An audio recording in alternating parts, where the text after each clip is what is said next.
Así inicia Es Noticia, noticia en profundidad. Qué placer acompañarles.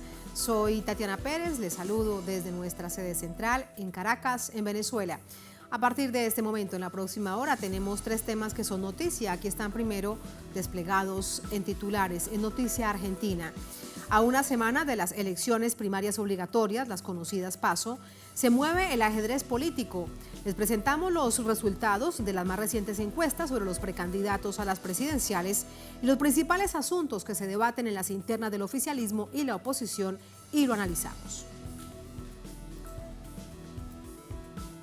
En Noticia Colombia, avanzar en los cambios estructurales, impedir la desestabilización, máxima transparencia a la justicia y a los medios no manipular ni mentir. Es la postura del presidente Gustavo Petro tras la orden de captura contra su hijo Nicolás Petro. Sobre el tema de confusión por falsas informaciones que salieron de la primera audiencia de imputación de cargos, analizamos este complejo escenario. En Noticia Brasil, comenzaron en Belém los diálogos amazónicos con representantes de movimientos sociales, indígenas, académicos de los países que hacen parte de la Gran Cuenca. El desarrollo sostenible, la erradicación del trabajo esclavo son los temas que centran este encuentro previo a la cumbre de presidentes. Les contamos. En Noticia, casi comienza. Bienvenidos, bienvenidas.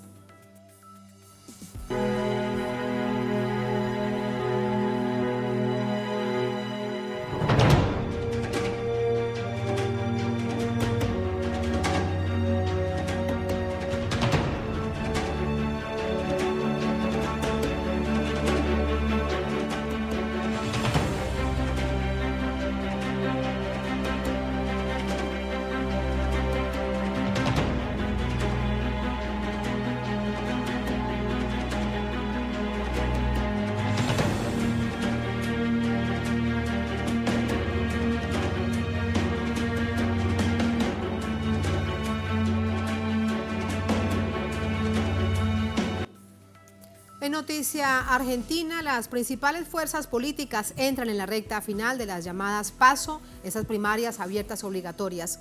Y los sondeos ya muestran a un posible ganador entre los precandidatos presidenciales. Vamos a verlo.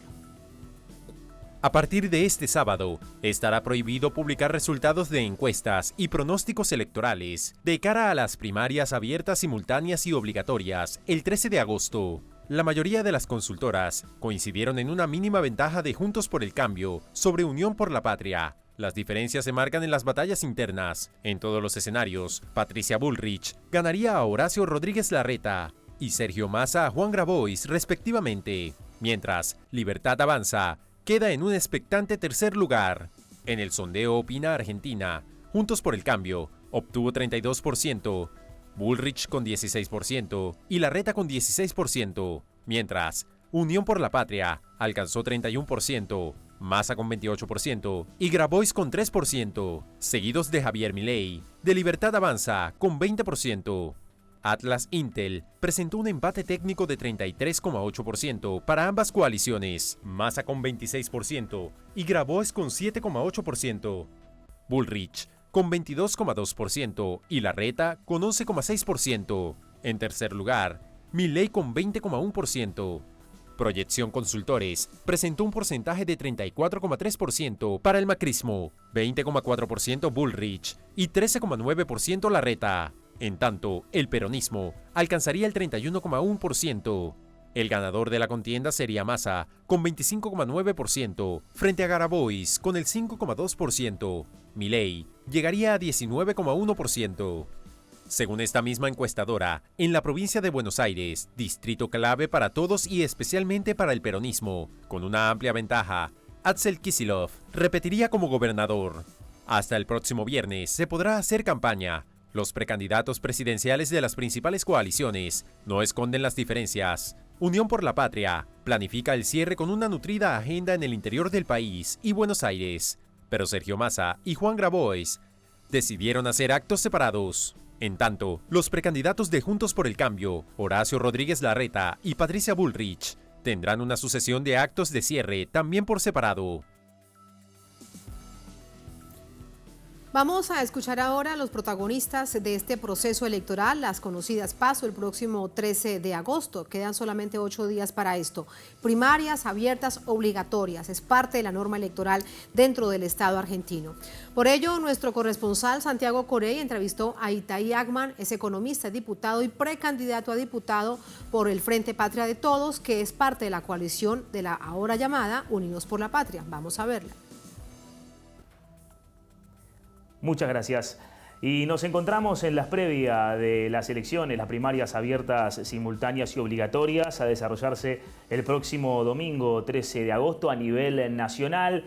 Y en relación a esto, abrimos los micrófonos de Telesur para poder conversar con los distintos precandidatos y precandidatas a lo que va a ser ese acto eleccionario. Es por eso que en esta ocasión nos encontramos con un economista que también es diputado nacional por la Ciudad Autónoma de Buenos Aires. De hecho, va a intentar renovar su banca y nos va a contar un poco también como referente del espacio Frente Patria Grande sobre lo que significa la participación activa de uno de los dos precandidatos a la presidencia por Unión por la Patria. Estamos hablando de Juan Grabois, pero en esta ocasión le agradecemos a Itay Agman que nos recibe y bueno, preguntarte, Itay, porque ustedes tienen como una de las primeras premisas construir una Argentina humana. Si Juan Grabois termina siendo el elegido, primero en las PASO y después en las elecciones generales de cara a la presidencia, ¿cómo se construye esa Argentina humana? Pero también preguntarte, ¿quién es Juan Grabois? Porque para construir una Argentina humana necesitamos conocer primero al humano que la va a encabezar. Bueno, la consigna de la Argentina humana tiene que ver con la trayectoria de Juan. Juan es un pibe que en el año 2001 empezó a militar acercándose a los excluidos, a los más humildes, a los más vulnerados, con una fuerte vocación de compromiso social, ¿no? No pensando en iniciar una carrera política, no pensando en el día de mañana ser funcionario, diputado, ni presidente, mucho menos. Que es la forma más genuina de empezar a militar, ¿no? Porque te duele el dolor que ves en el otro, que en el caso de Juan además era en el otro, porque Juan viene de una familia acomodada, de clase media, alta, pero sufría, le dolía ver el sufrimiento del pueblo, ¿no? Y así empezó. Y eso es un rasgo de humanidad, ¿no? Y eso que él durante 20 años desarrolló, después tuvo distintos momentos, ¿no? Ayudó a organizar a un sector de la sociedad muchas veces invisibilizado, ¿no? Después le pusieron un nombre, que es esto que llaman la economía popular. Toda la gente que está fuera del sistema, fuera del mercado laboral formal y que se la rebusca para sobrevivir, para trabajar de lo que puede y tratar de ir acompañando un proceso de organización para ir conquistando derechos, ¿no? Y obviamente en el proceso tomando conciencia de que con ese compromiso social, que es una fuente primaria, no alcanza para transformar la realidad, ¿no? Que hay que disputar también en las instituciones, que hay que disputar la orientación del Estado. Y la idea de la Argentina humana tiene que ver con poner al ser humano en el centro de las preocupaciones de la política pública, ¿no? Y de la sociedad. Nosotros estamos muy acostumbrados a vivir en una sociedad que nos convoca permanentemente a pensar en uno mismo, ¿no? En el individualismo, a pensar en la guita como principal objetivo en la vida, ¿no? Él está muy asociado o se inspira en las enseñanzas del Papa Francisco, ¿no? que hace un cuestionamiento muy fuerte a lo que él llama una suerte de endiosamiento del dinero, ¿no? Cambiamos la religión por el dinero, ¿no? El dinero es la religión de nuestro tiempo. Y él dice, bueno, hay que volver a poner al ser humano en el centro.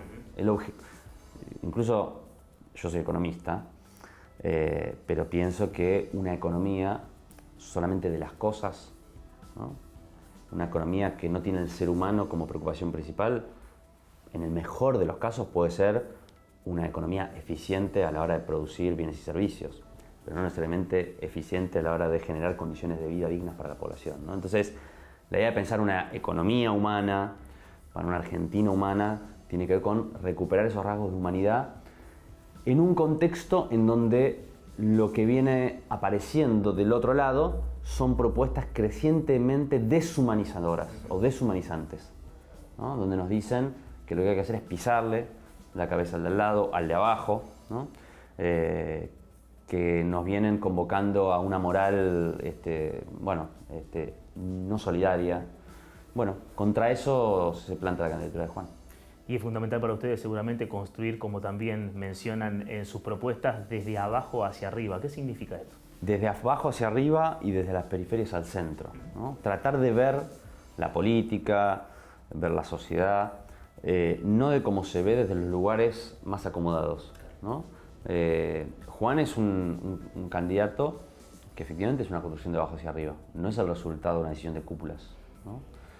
No es un resultado del marketing, no es un resultado de la apuesta de algún grupo económico que quiso inventar un candidato. Es una expresión genuina de la militancia y que se ha ido ganando un lugar en la sociedad, en la política, el corazón de muchos militantes, y que siempre tuvo una preocupación de poner el ojo y el corazón y la cabeza en donde tanto la política como la sociedad en su conjunto muchas veces no mira, ¿no? Lo que te decía antes, el que está excluido del mercado laboral, el que no aparece en las encuestas de opinión, el que no aparece en las preocupaciones muchas veces de la política pública, y ese es el periférico, el que está abajo, y tratar de tirar para los de abajo, ¿no? En general, uno está acostumbrado a políticos que están muy preocupados por cómo se lo mira desde arriba, desde el poder, sea el poder económico, el poder mediático, el poder internacional, y menos preocupados por cómo se lo mira desde abajo, ¿no? Y me parece que Juan está buscando invertir un poco esa lógica, esa ecuación. Y dentro de lo que tiene que ver con el armado estructural, se ha puesto en cuestión si es o no Juan Grabois un candidato que cuente con el apoyo del seno del kirchnerismo. Y esto te quería preguntar, para despejar dudas, ¿es un candidato que apoya a Cristina Fernández de Kirchner? Porque públicamente ella siempre se mostró con Sergio Massa. Cristina es la principal líder política popular de la Argentina y es la que da orientaciones estratégicas, ¿no? Y en todo caso diseña la estrategia general, ¿no? Y la estrategia general en este caso es que haya una PASO, ¿no? A mí me parece que eso no es casualidad. Es cierto que la candidatura de Massa no hubiera existido sin su respaldo. Tan cierto como que la candidatura de Juan no hubiera existido sin su respaldo, digamos. Entonces, después cada persona, cada militante, elige libremente si prefiere acompañarlo a Juan o a Massa. Yo creo que hay muchos argumentos por los cuales Juan representa más fielmente, más nítidamente, una agenda parecida a la que viene pretendiendo Cristina. O sea, Cristina fue muy clara en todos estos años refiriéndose a la cuestión de la negociación con el Fondo Monetario Internacional, de cómo iba a encararla. Fue muy clara cuando planteó el debate sobre el tema de los recursos estratégicos de la Argentina, la discusión de qué vamos a hacer con el litio, si lo vamos a entregar para que algunos vivos hagan negocios o si vamos a asumir una estrategia nacional como la que se hizo con YPF y Vaca Muerta. Fue muy clara cuando planteó la cuestión distributiva, ¿no? Es decir, cómo hacemos para que el crecimiento económico sea compartido por toda la sociedad. Y bueno, esa es la agenda de Juan, la agenda de la justicia social, la agenda de la soberanía. Entonces, me parece que Juan viene representando más fielmente esa agenda, porque es su propia historia militante también, ¿no? Y bueno, creo que hay un sector de la población que lo va a acompañar por eso. Creo que hay un sector de la población que lo va a acompañar porque, aún suponiendo que, o pensando que Juan tiene pocas chances de ganar la primaria, considera que saque muchos votos es importante para condicionar lo que se viene, porque Sergio Massa viene de otra trayectoria política con otras posiciones, con otras alianzas, pero obviamente si Juan saca muchos votos va a estar más condicionado. Juan, te diría en ese sentido, coincidas vos más o menos con cada una de sus ideas, es un instrumento Juan Grabois hoy, para un montón de gente que dice, che, yo quiero que determinadas banderas no queden relegadas en el proceso político que se viene. ¿Y cómo hago para eso? Bueno, voto a Juan Grabois. Un termómetro también para poner ahí. Una señal, es un mensaje, es una forma de dar un mensaje, diciendo, che, yo no quiero que la bandera de la justicia social, de la soberanía nacional, quede relegada de nuestro proyecto político. Y bueno, Juan Grabois es el instrumento hoy para hacer eso. Y también Juan Grabois está interpelando hoy a un sector de la sociedad que está enojada con la política, que está desencantada, que votó a lo mejor al Frente de Todos en el 2019 y está decepcionada. Y por eso sería un error que no esté en la PASO. Imagínate si hubiéramos, como Unión por la Patria, ido a una elección solamente con la candidatura de Massa, bueno, nos iría peor, sacaríamos menos votos. Había un sector de la sociedad al cual no le estaríamos hablando, porque Sergio Massa es una representación de status quo de la política argentina, ¿no? Es muy difícil que alguien piense que sea ni una renovación o alguien que le habla a los que están enojados. Bueno, son muchos los aportes que Juan está haciendo a nuestro frente político en función del objetivo principal, que es evitar el retorno del macrismo al gobierno de la Argentina, ¿no? Que sería lo peor que le puede pasar a la Argentina. Aprovechando que sos economista y que seguramente Juan Grabois, cuando si es presidente, te va a consultar en varias líneas que tienen que ver en esta materia, ¿cómo percibís la situación con el Fondo Monetario Internacional que incide interna y externamente con los condicionamientos que propone? La presencia del fondo en la Argentina es la peor tragedia. Por eso fue tan grave que Macri en el 2018 lo traiga de vuelta. Y lamentablemente nuestra incapacidad como pueblo de evitar en aquel momento, ¿no?, ese regreso del fondo. Y mi balance es que durante estos años no hemos tenido la capacidad de revertir ese proceso. Cuando se discutió el año pasado el acuerdo con el fondo, en marzo del año pasado, hubo dos, probablemente ha sido el punto bisagra, ¿no?, de quiebre del Frente de Todos. Hubo dos posiciones. Algunos pensaban que este acuerdo iba a permitir tranquilizar la economía, se decía, ¿no?, estabilizar, y entonces de esa manera ir resolviendo los problemas, la inflación, etc. Bueno, creo que el balance es muy evidente que eso no fue así. Lamentablemente teníamos razón los que decíamos que eso no iba a pasar, que el acuerdo con el fondo no iba a resolver esos problemas, que por el contrario, tener al fondo de esta manera, con estas revisiones trimestrales, fíjate lo que está pasando ahora. Como no cumplimos las metas que son incumplibles para Argentina, el fondo ¿qué te dice? Te dice, entonces no te giro los desembolsos. Entonces la Argentina está todo el tiempo frente a una suerte de riesgo de default. ¿Qué pasa cuando hay un país que está en riesgo de default? Además con la historia que tiene nuestro país con los default. Obviamente hay expectativas que juegan, salen a cubrirse en dólares actores económicos, entonces genera una inestabilidad económica. El fondo no solamente no es fuente de estabilidad, el fondo es fuente de inestabilidad, intranquiliza más la economía. Así que nosotros creemos que por este camino no vamos a resolver el problema. Ni vamos a resolver el problema de la economía argentina, ni vamos a poder resolver el problema de la deuda con el fondo. Y por eso la candidatura de Juan Grabois dice, bueno, cambiemos este rumbo, no sigamos por este camino que no nos dio buenos resultados estos 4 años. Y creo que eso es parte de lo que se discute en estas pasos de Unión por la Patria. La última y cortita. Sí. ¿El que pierde acompaña? Siempre. El que gana, gana. El que pierde, acompaña. Lo mismo va a tener que hacer, digamos, si es Massa, Juan lo va a acompañar. Y si es Juan, Massa lo va a tener que acompañar.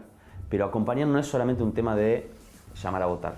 Es un tema de encontrar una síntesis. El que gana, la responsabilidad que tiene es buscar sintetizar a todo su frente electoral en su programa económico. Entonces, y ese es un esfuerzo que va a tener que hacer el ganador de estas pasos. Cuanto más votos saque Juan, más presencia va a tener su peso en el programa, y lo mismo vale al revés. Muchas gracias, Itay. A ustedes. Y ahí conversamos entonces sobre las propuestas que llevará adelante, ya a escasos días de las elecciones, la lista que encabeza Juan Grabois. Ustedes.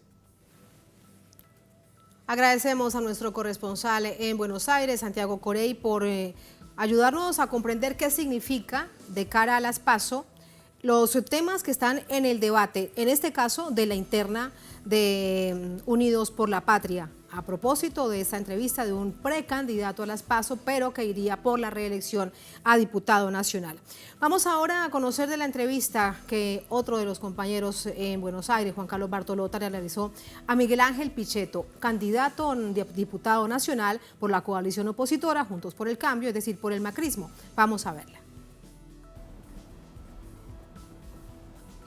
Muy bien, muchísimas gracias. Estamos en este contacto desde Telesur para informarles sobre lo que tiene que ver con las elecciones que van a tener lugar aquí en la República Argentina, elecciones importantísimas. Este año la Argentina renueva el mandato presidencial, es decir, se elige un nuevo presidente. Alberto Fernández ya ha dicho que no va a participar en una reelección y estamos junto a Miguel Ángel Pichetto. Miguel Ángel Pichetto actualmente es auditor general de la Nación. Fue presidente del bloque de senadores nacionales del Frente de Todos, lo que hoy se conoce como Frente de Todos o Unión por la Patria, ahora devenido electoralmente en ese nombre. También fue diputado nacional durante muchos años, tiene una amplia carrera legislativa, un hombre de la política, fue candidato a vicepresidente de Mauricio Macri en la última elección, cuando Mauricio Macri no pudo renovar su mandato.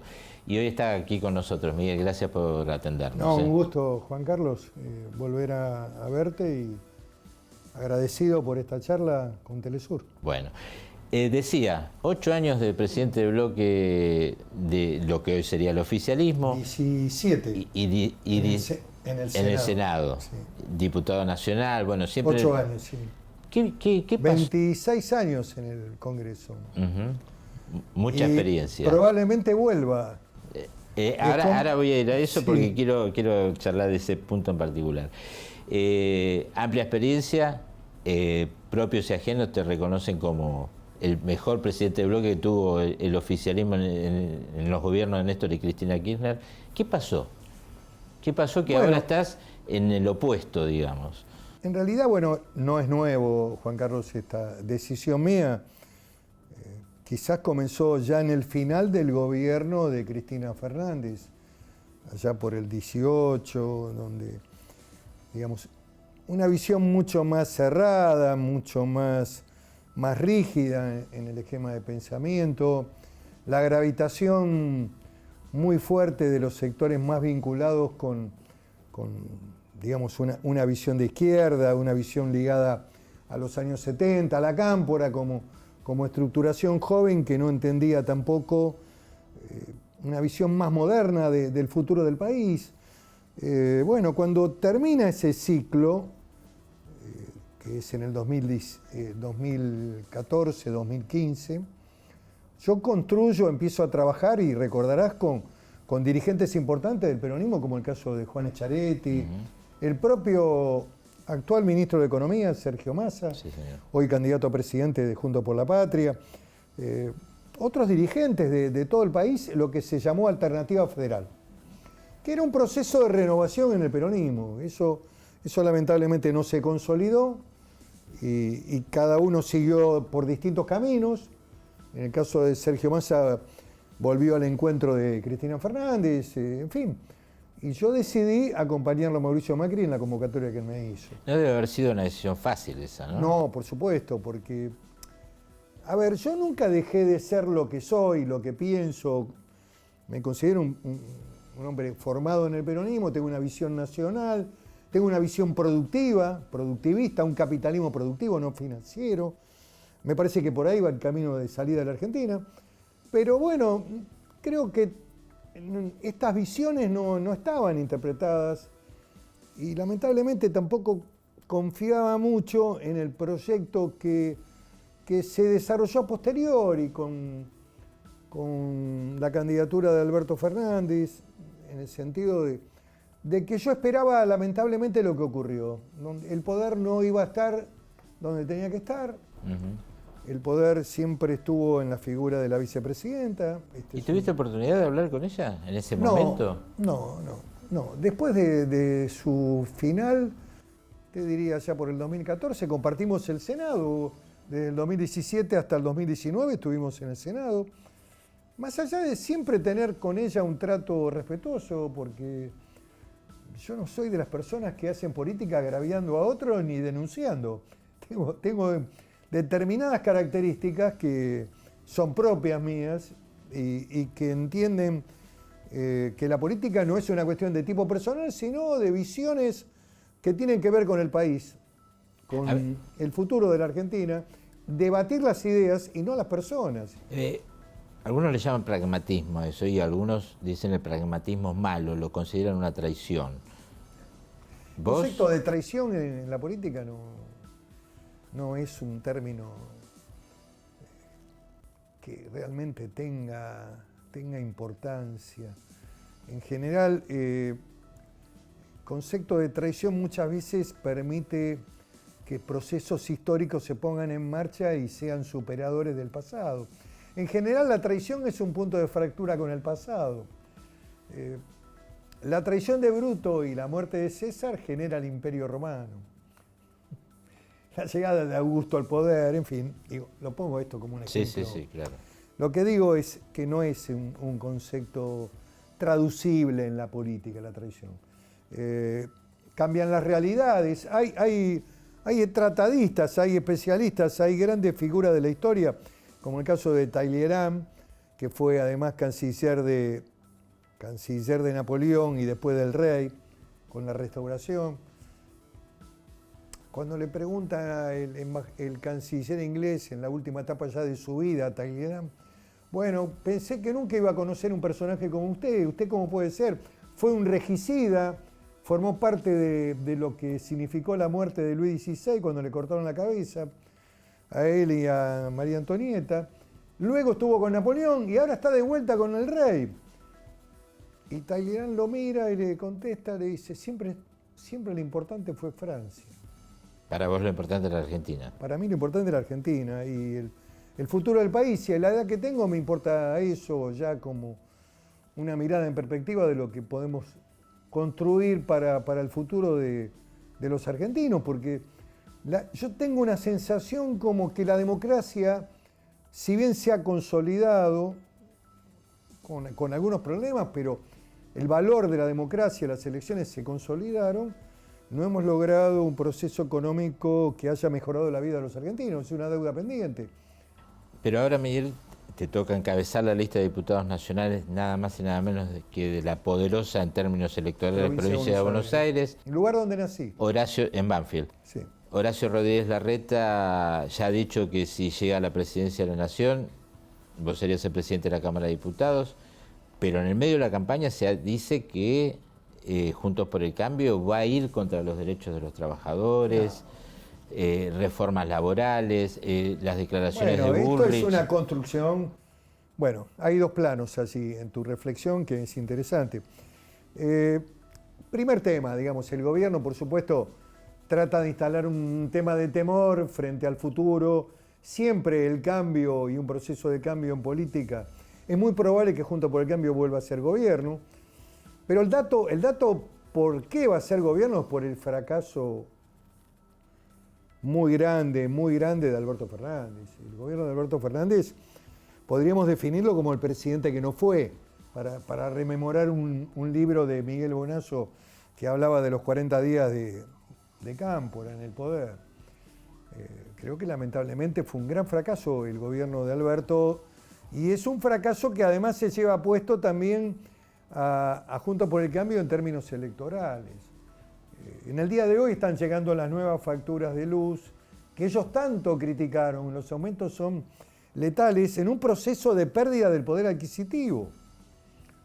Digamos, el fracaso de este gobierno además se traduce no solamente por la inflación, que es la causal de la emisión permanente, sino también porque el poder adquisitivo de jubilados y de trabajadores se ha deteriorado de una manera fenomenal. Y en el medio, si vos le metés un aumento tarifario tan duro como este, bueno... ¿Y quién nos garantiza que Juntos por el Cambio no lo haga? Digo, teniendo la experiencia de Macri. El primer desafío, y esto lo he conversado mucho con Horacio Rodríguez Larreta, en las giras que hemos hecho por el país, vengo incluso de Bahía Blanca, hace 2 días estuve con él en Bahía. El primer desafío es la recomposición de la economía argentina. La gente ha sufrido mucho en este proceso. Sí. También en los 4 años de Macri, ¿no? También, pero yo diría que más atenuado, digamos.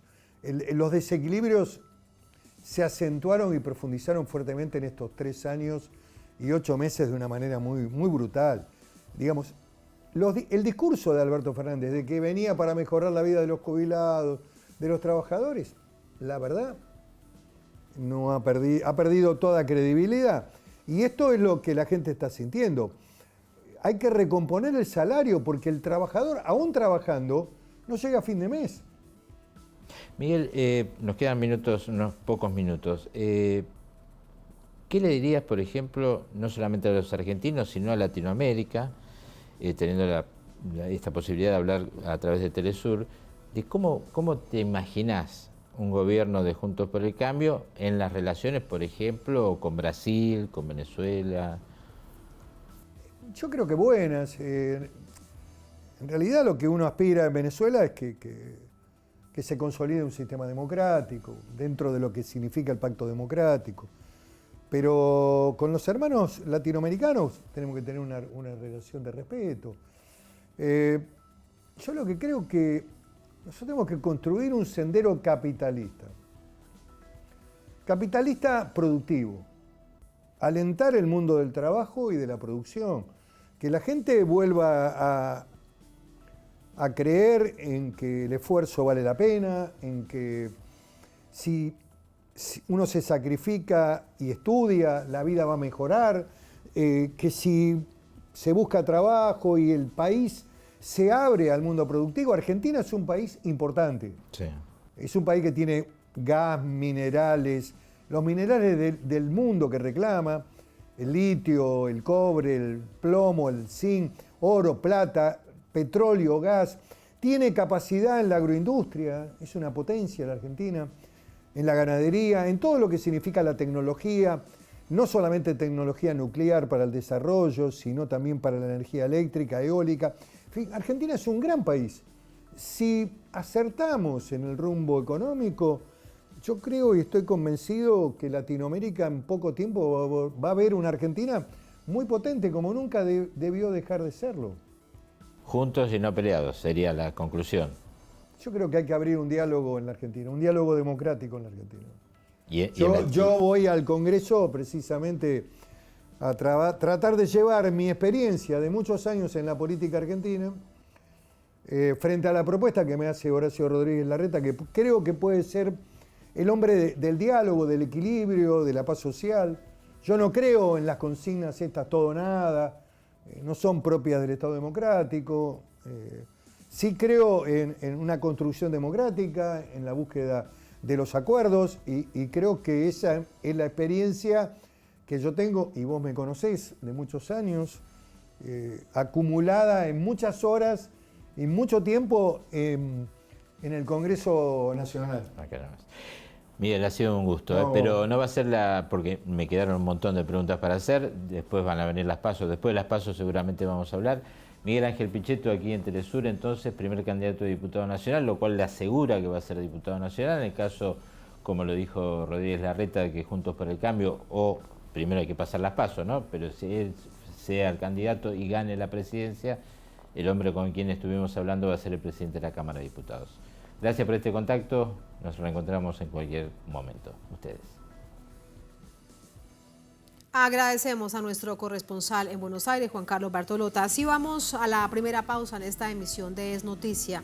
Al volver en Noticia Colombia, avanzar en los cambios estructurales, impedir la desestabilización, máxima transparencia en la justicia y a los medios no manipular ni mentir. Es la postura del presidente Gustavo Petro tras la orden de captura contra su hijo Nicolás Petro.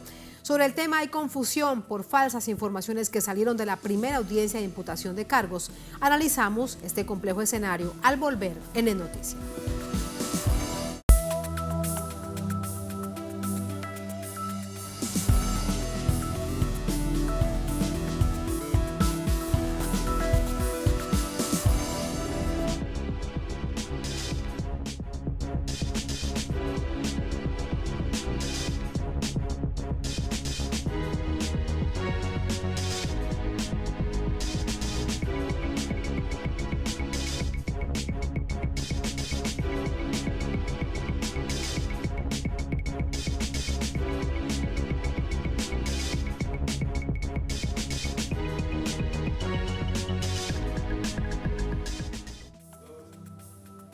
En Noticia Colombia, el presidente de la Nación, Gustavo Petro, advierte que terminará su mandato ordenado en las urnas por el pueblo. A la vez señala manipulación en el proceso judicial que se le sigue a su hijo Nicolás Petro por lavado de activos. Vamos a verlo. El pasado sábado fue detenido Nicolás Petro Burgos, hijo mayor del presidente de Colombia, Gustavo Petro, por su presunta implicación en delitos de lavado de activos y enriquecimiento ilícito del servidor público.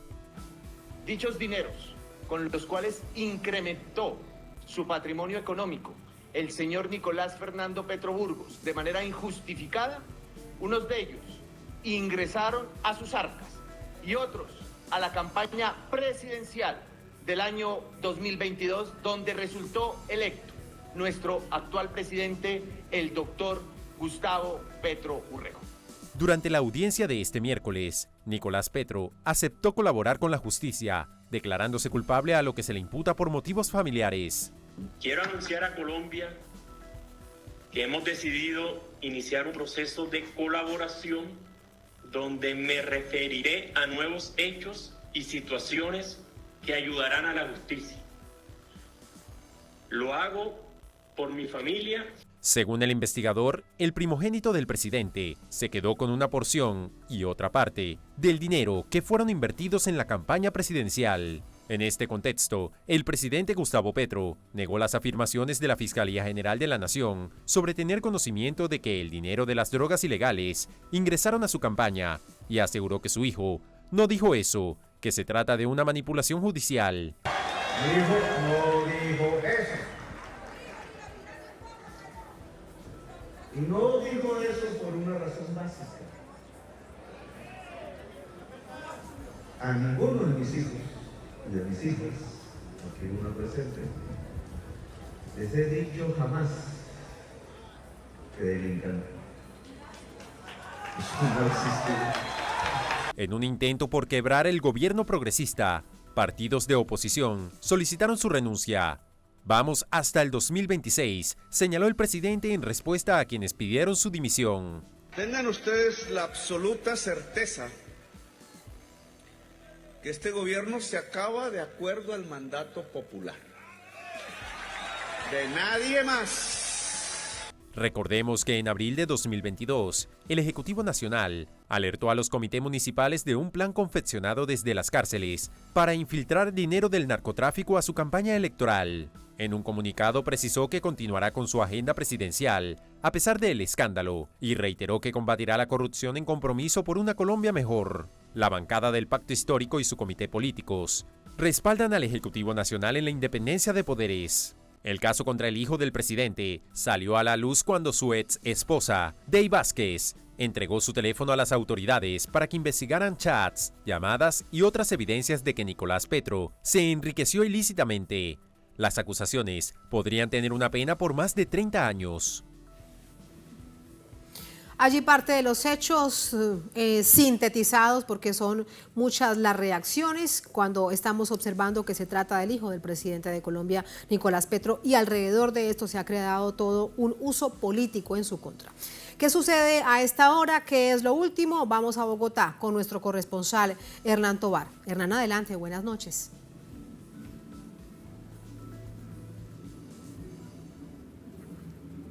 Tatiana, un saludo, muy buenas noches para toda la teleaudiencia de Telesur que nos ve en América Latina y el mundo.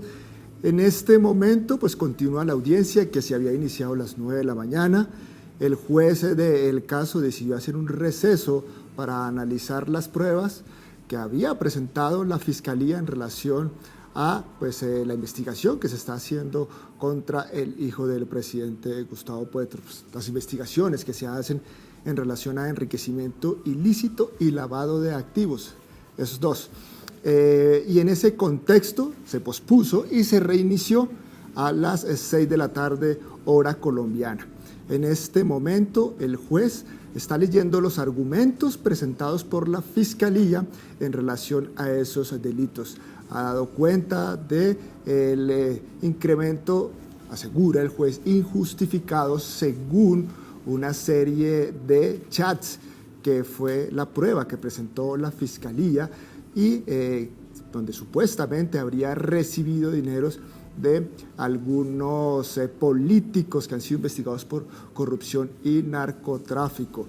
Algunos otros testimonios, audios, chat, textos que daban cuenta de cómo se manejaba el dinero y recibían dineros, no solo Nicolás Petro, sino su ex esposa, porque ella también hace parte de ese proceso. ¿Qué pasa en esta audiencia? Que se está decidiendo la medida de aseguramiento, si va a ser intramural en el caso de Nicolás Petro o si se le va a dar detención domiciliaria. En el caso de la ex esposa, la defensa solicitó la libertad por cuanto ella fue la que otorgó o dio a conocer las pruebas.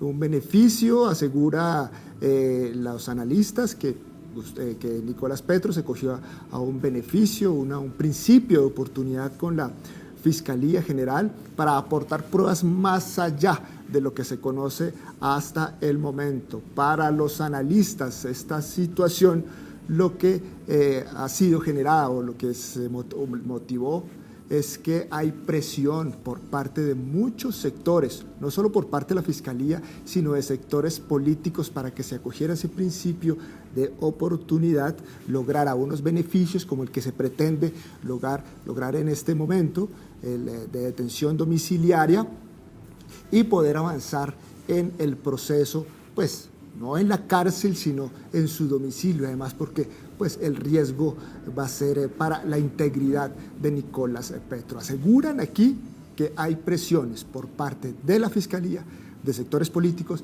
y de sectores económicos en este contexto. Por supuesto, pues las reacciones no se han hecho esperar. El ministro del Interior, Fernando Velasco, hoy aseguró que la Fiscalía en ningún punto habla de imputación de cargos por delitos de financiación ilegal a la campaña.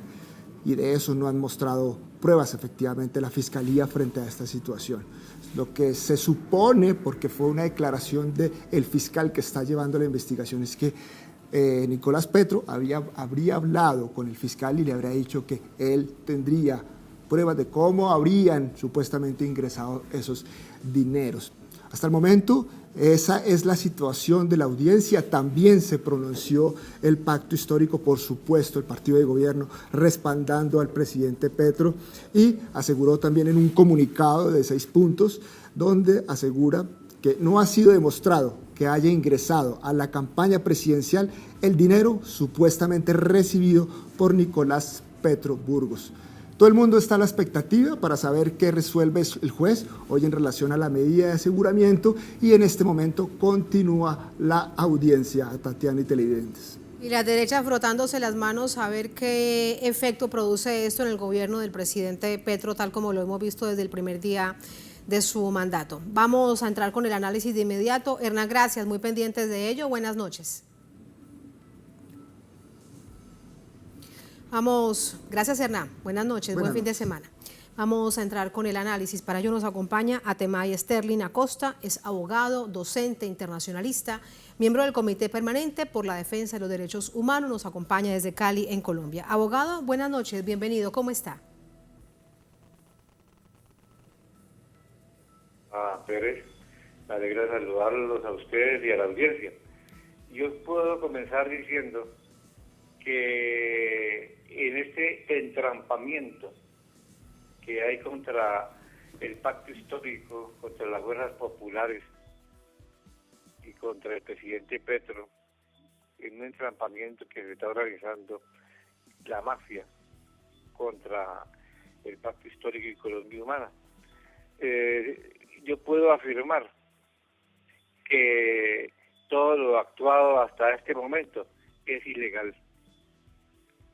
Debiérase en su abogado de iniciar una acción de indicar la nulidad de todo lo actuado hasta el momento, por cuanto es un entrampamiento. Y segundo, lo más importante, es que no hay prueba alguna que, perdone la redundancia, que se haya probado o que se haya controvertido o que se haya presentado como veraz. No hay prueba. No hay prueba alguna. Es decir, que se presume entonces la libertad y la inocencia del señor hijo del señor Petro y de su señora acompañante de ahí.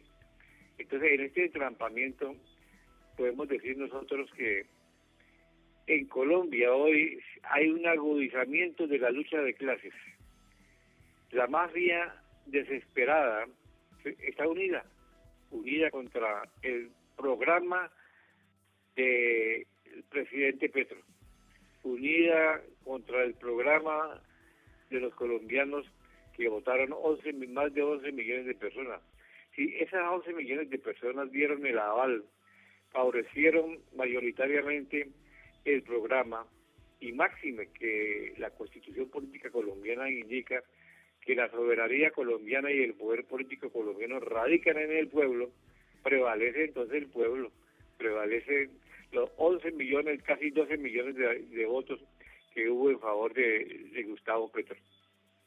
Por esa razón le indico de antemano, públicamente, que todo lo actuado es ilegal. porque es un entrampamiento planeado y realizado, ejecutado con el aval del fiscal general de la República, que está delinquiendo desde el Estado colombiano, que es lo más peligroso. Sí, abogado, pero permítame, le pregunto algo. Permítame para entender todo esto en clave latinoamericana. Lo que estamos observando es que el hijo del presidente Petro, Nicolás Petro, le ha dado suficiente insumo, suficiente material a una fiscalía sesgada, a una fiscalía uribista, para avanzar en su estrategia política en contra del gobierno del presidente Petro. Esto lo estamos observando producto de todo lo que hemos visto en términos de esta reacción de las derechas hoy en Colombia. Pero centrándonos en la acción de la fiscalía, lo ilegal es que este fiscal hubiese hecho públicos esos audios donde ese fiscal dice, es así la cosa, donde ese fiscal dice lo que habría testificado Nicolás Petro y resulta que eso es falso. Eso es parte sustancial de la ilegalidad. Correcto, eso es parte sustancial junto a otras de la ilegalidad de lo actuado hasta el momento. Porque está hablando de decires y oíres, y no está hablando de pruebas concretas, controvertidas, reales o no reales. Es decir, es un proceso claramente ilegal por cuanto todo ha sido programado directamente por el canal de la Fiscalía. El señor fiscal Barbosa, la señora Cabello, Procuradora General de la Nación, organizaron desde el Estado, o mejor, delinquieron desde el Estado ese entrampamiento de la mafia. La mafia no puede aparecer porque aparecen los dignatarios del Estado que son también parte de la mafia y actúan por la mafia y ellos mismos son mafiosos. Y eso le da la ilegalidad, o le da parte de ilegalidad, más lo que estamos preparando nosotros para demostrar que esto es un entrampamiento, a pesar de que se haga un juicio posteriormente. Ese juicio parte de premisas falsas. Sí, pero cuando usted habla, abogado, del entrampamiento, aquí hay otro tema central que ya no solamente compete a Nicolás Petro, que es el hijo mayor del presidente, y obviamente la manipulación mediática está al máximo, sino lo que hay que investigar realmente, pero allí va la pregunta, si ingresaron o no dineros ilícitos a la campaña del presidente Gustavo Petro. ¿Qué hacer para que allí realmente se sepa la verdad y se acabe con el uso político de esta situación? En América Latina, en este momento hay un proceso de lawfare contra todos los presidentes, todos los dirigentes populares que controvierten el status quo de la oligarquía colombiana en este caso, que eso también da base para demostrar que esto hace parte de un plan latinoamericano de la derecha para tumbar, para ilegitimar a gobiernos populares, a gobiernos con amplio apoyo popular. Como no pueden derrotarlos popularmente, entonces tienen que derrotarlos con subterfugios, tienen que intentar derrotarlos con el entrampamiento que yo le digo a usted, o mejor, con la ilegalidad, hablando en términos de derecho, de todo lo que está haciendo, no solamente en Colombia, sino en América. Abogado, muchas gracias. Buenas noches. Buenas noches a usted. Un abrazo. Muchas gracias. Buenas noches. Un abrazo. Así vamos a la última pausa en esta emisión de Es Noticia. Al volver en Noticia Brasil, comenzaron en Belém los diálogos amazónicos con representantes de movimientos sociales, indígenas y académicos de los países parte de la Gran Cuenca. El desarrollo sostenible, la erradicación del trabajo esclavo son temas que centran el encuentro previo a la cumbre de presidentes. Les contamos al volver. Estamos en Es Noticia.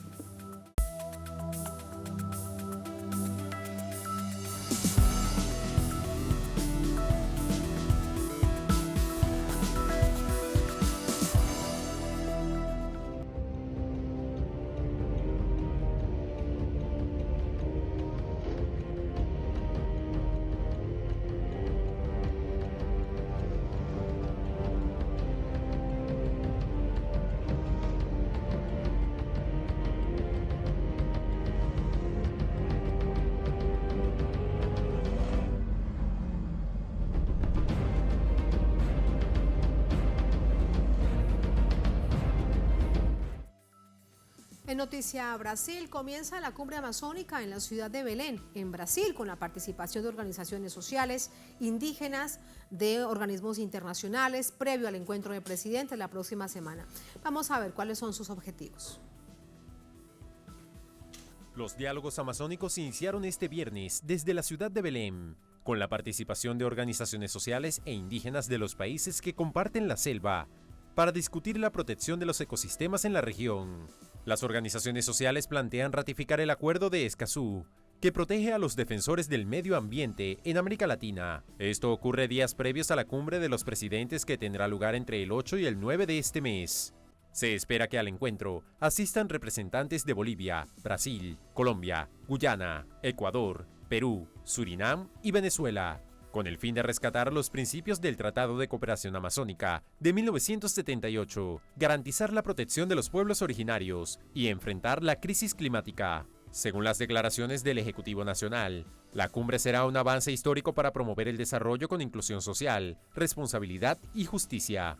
La Amazonía cuenta con 40 millones de habitantes, entre ellos más de 500 pueblos indígenas que se han visto amenazados a lo largo del tiempo por la minería ilegal, la presencia de grupos armados y la deforestación. Uno de los logros más significativos del gobierno brasileño por proteger la mayor selva tropical del mundo es el descenso del 66% en el índice de deforestación durante el mes de julio, alcanzando así la menor cifra en los últimos 5 años, según datos oficiales.